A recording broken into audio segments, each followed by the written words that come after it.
Saturn, please grant us the serenity to accept the things that we cannot change. Mars, give us the courage to change the things that we can. And Jupiter, give us the wisdom to know the difference. It's the night of Helios, and I'm Rev Dev, and you're listening to Selene's Gateway Morning Edition. We will start with the Orphic Hymn to Helios from the Thomas Taylor translations, and it goes as follows.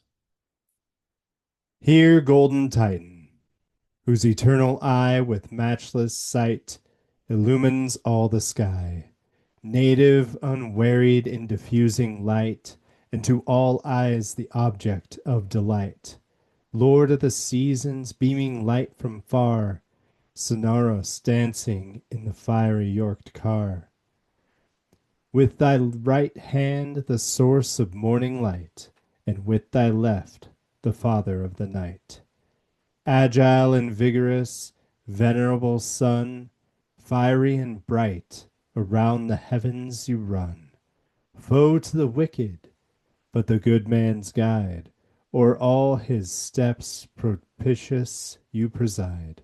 With various sounding golden lyre, 'tis thine to fill the world with harmony divine, Father of ages, guide of prosperous deeds, the world's commander, borne by lucid steeds. Immortal Jove, flute playing, bearing light, source of existence, pure and fiery bright, bearer of fruit, almighty Lord of years, agile and warm, who every power reveres. Bright eye that round the world incessant flies, doomed with fair foliaged rays to set and rise, dispensing justice, lover of the stream, the world's great master, and over all supreme, faithful defender, and the eye of the right, of steeds the ruler, and of life the light. With sounding whip for fiery steeds you guide, when in the glittering car of day you ride. Propitious on these mystic labors shine, and bless thy suppliants with a life divine.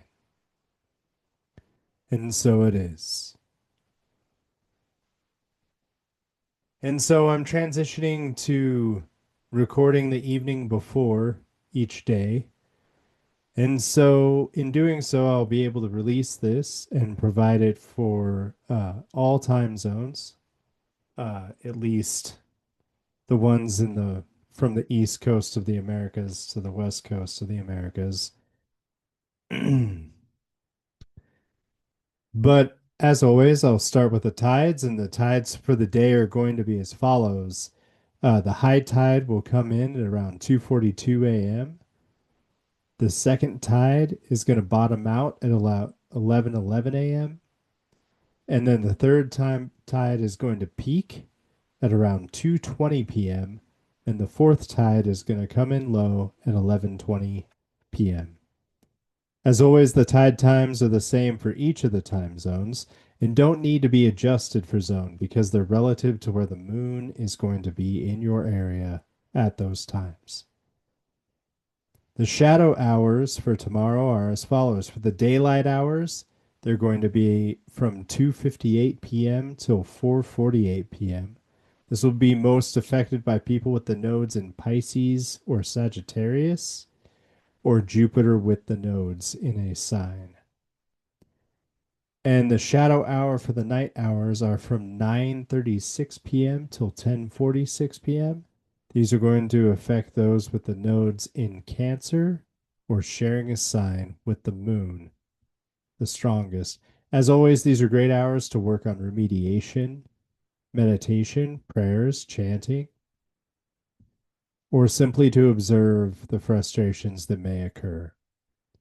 For the whole list of shadow days and hours, as well as an explanation, please download Selene's Almanac Spring Quarter from my Patreon. You'll also find an explanation for the energy tides and how to read all of the charts. The transit for the day is building up to a sextile between the moon and Mercury.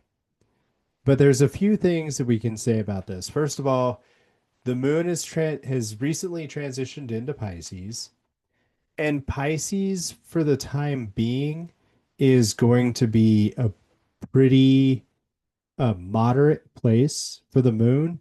She's going to be receiving a whole sign trine from Jupiter, which is nice since Jupiter is the traditional steward or custodian of Pisces.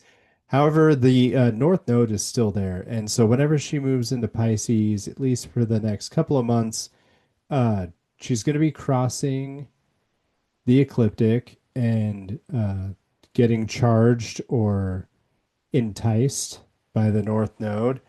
And the North Node uh, and the moon together can cause a stirring of frustration, emotional needs, and maybe a sense of like not getting our needs met or not feeling cared for or understood properly.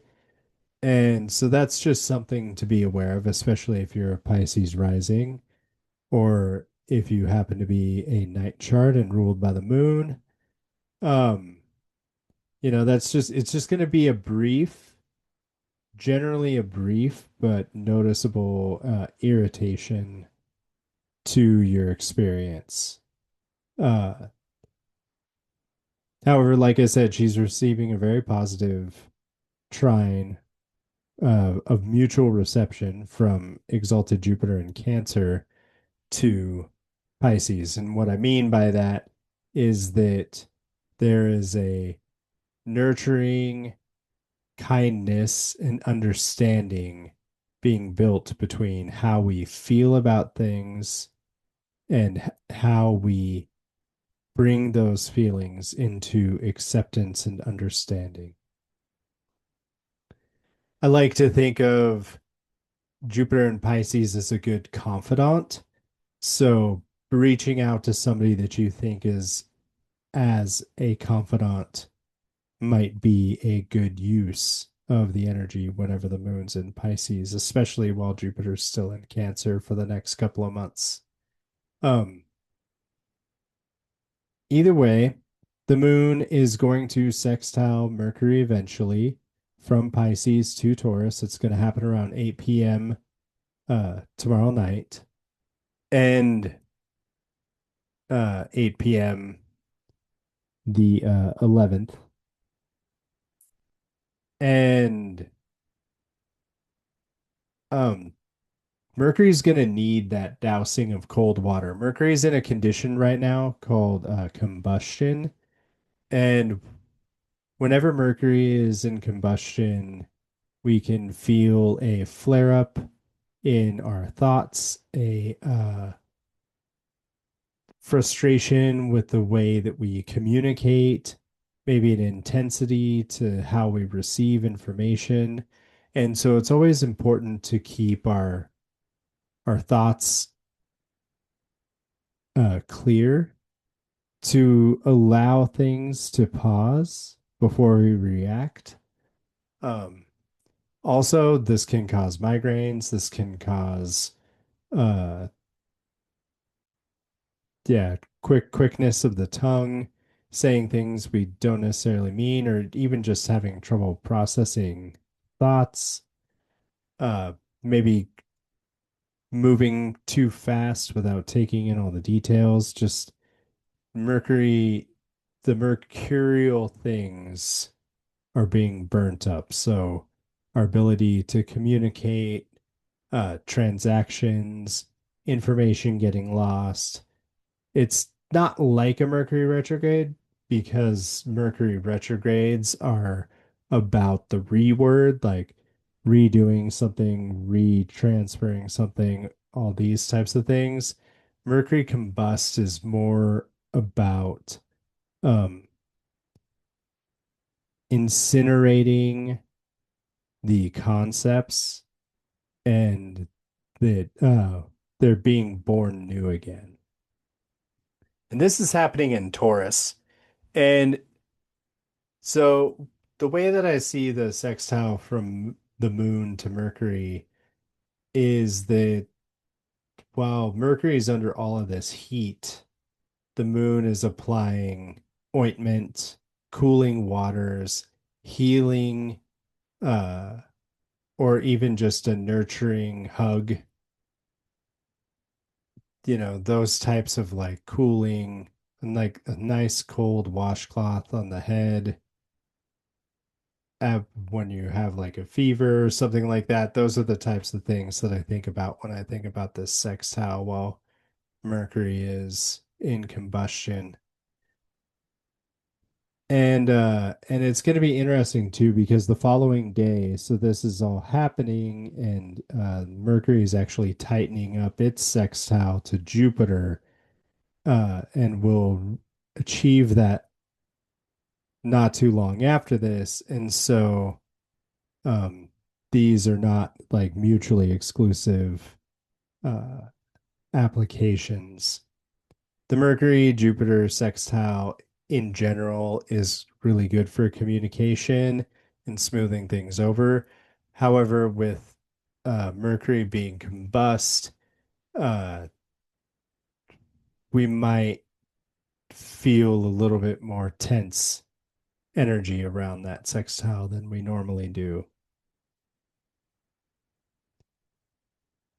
But I think that also when Mercury is going through this phase, we can also get really clear, like after all of the excess thoughts, excess ideas, excess worries and fears. Mercury can also be associated with too many thoughts, and that can create us into a phase of like fear state or anxiety.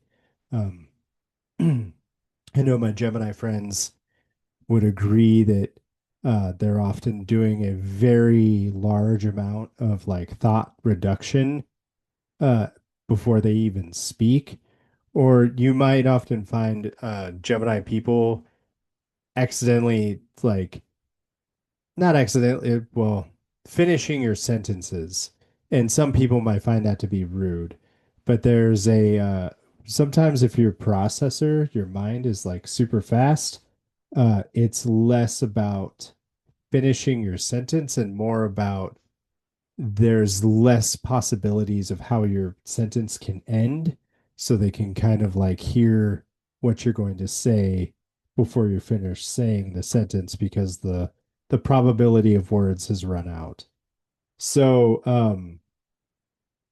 that's kind of another thing that's good about the superior conjunction of Mercury and the Sun, is that there's this purification process that's happening. It hasn't reached its best place yet, which is when the Sun and Mercury are conjunct, sharing the same degree. But it is this process of like burning away the excess. And it's kind of almost cathartic to like allow that to happen, because when you allow the excess to be burnt away, you can be left with the refined pieces of your thoughts instead of all of the things. It's like if you've ever like written an essay or whatever and it's like too many words, the Kazemi, or the process of Mercury being burnt away, is actually like going through and refining the ideas, because you said this paragraph when really all you needed to say was a sentence. And that's the idea here. And in Taurus, we're talking about values, and we're talking about the things that materially matter. And I don't mean that in a consumerist principle. I mean that in a substantial, like, necessities standpoint. There's this problem that we have in our culture where we think that self-care is like an excess. And it is in a lot of ways because not everybody has access to self-care. Not everybody has access to things like therapy. Therapy is definitely self-care, but it's also extremely helpful and amazing. Um, as much as, and not to conflate them too closely together, but like massages, acupuncture, affording a good doctor, self-care can look like excess just because not a lot of people have access. And I think there's a difference between excess and access as far as these things are concerned.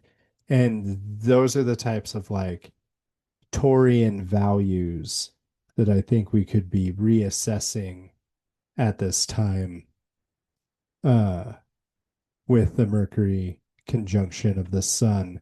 And that's what the moon is going to be communicating to us through its building up of the perfection of the sextile tomorrow. And I guess that's a good thing to consider is like, you know, what what do you value and what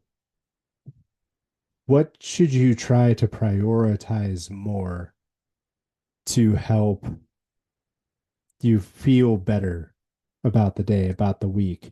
Are you prioritizing the things that heal you, or are you letting drudgery be the um, winner of the day every day, which is definitely possible with Saturn being in Aries? This like seemingly constant drive of more responsibility faster. But with that being said, it is the moon sextile Mercury. Mercury does go Kazemi in Taurus. It'll happen again next year as well.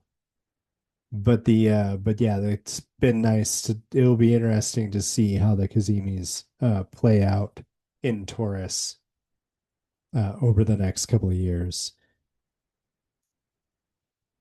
And with that, let's go ahead and move on to the tarot reflection for the day.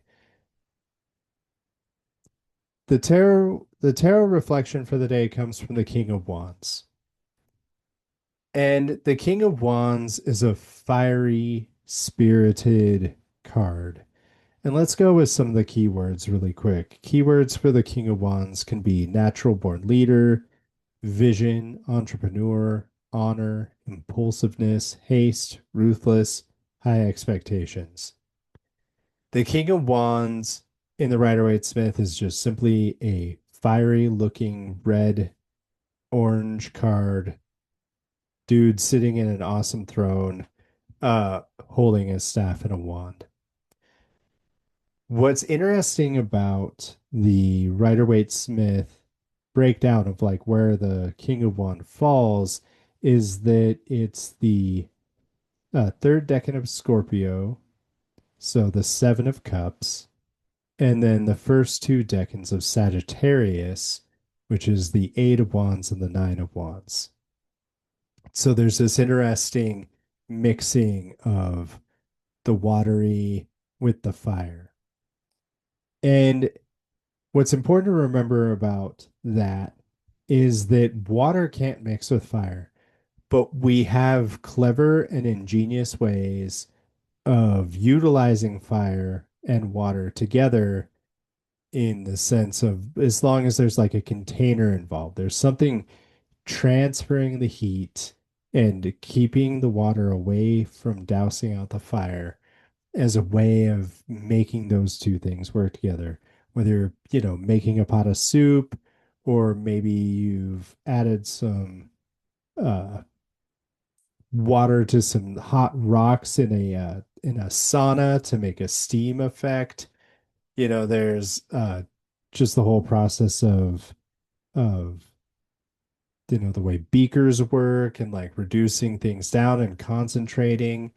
There's we've found all these clever ways, and that's kind of a part of the thing that describes the inventiveness of the King of Wands. The King of Wands is able to solve problems through reducing the pieces that don't fit and adding together the pieces that do fit. So this kind of is a good card for describing the Mercury Kazemi that we're coming up to. Because Mercury is an alchemist, and one of the things that I like to associate with both the King of Wands and I guess the process of the reunification of planets is that it's a starting point. It's a new starting point, but there's never really a new starting point with anything. Like it's always a refinement. Every Kazemi, every sun planetary conjunction, every planetary conjunction with another planetary body, it's a new moon phase. It's like every time we get a new moon in a month, we're not getting like a whole new month. It's like, saying that the beginning of the new year is giving us a completely new year, like a clean slate. And it's just not true because we've started projects, we're in the middle of projects, we're in the middle of storylines, relationships, processes, but we get a chance to reflect, renew, refine, and reject the pieces that don't fit together anymore and add the ones that do. And so that's what I think would be good to meditate on going into this Mercury conjunction with the sun in Taurus is cutting away the excesses of your material reality, refining your resources, refining your values to their most consolidated wholes. Like if you had an ideal or a construct or a value and you had to write like a whole page about it, like try to find what the truth of that value is, the truth of that construct. I think that's what a good thing to meditate on would be for this period of time. But as always, I'd like to honor the deck and the card that I chose today. So here's the King of Wands from the Light Seers Tarot. Very handsome looking fellow with the lion in the background. Lions are always or generally used as symbols for the King of Wands, even though the wheel places it in Sagittarius season. Um, and this is what the author has to say uh, from the booklet.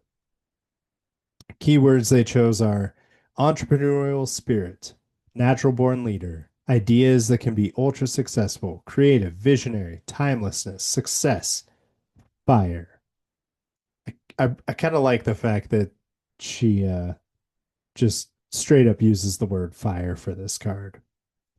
Anyway, onward. This fiery guy, he's charismatic and a natural born leader whose vitality emanates through his laughter and an obsession with a life well lived. As you dance into this energy, you may find a surge of entrepreneurial passion that pushes you to the edges of your epic success. The card of moguls, masterpieces, and soul inspiration, the King of Wands calls you to unleash that offbeat weirdo that you've got inside and be absolutely unapologetic in your pursuit of the stellar. Ground your vision through wildly novel expression of big ideas. And if you find yourself getting tripped up by the minutia of the everyday, recruit help and map out the bigger picture. Holler passionately, invite others to see what you see. The shadow side of this energy is that you may not perceive your own blind spots because of an overzealous ambition. Keep arrogance and unrealistic expectations at bay and work at the things before charging ahead with your intensely vibrant heart. And yeah, I like so bringing in that Sagittarian aspect. I'm really feeling that when she says, call other people to see what you see. And that's the adventurous Sagittarian spirit of wanting to bring people on the adventure with you and into the world like that you're celebrating. And I think that's hard for people sometimes to not just believe in ourselves, but also believe in ourselves enough that we believe other people will want to celebrate what we're doing. And so I challenge you to share passionately about the things that you care about, share passionately about the things that you're doing, that you're making.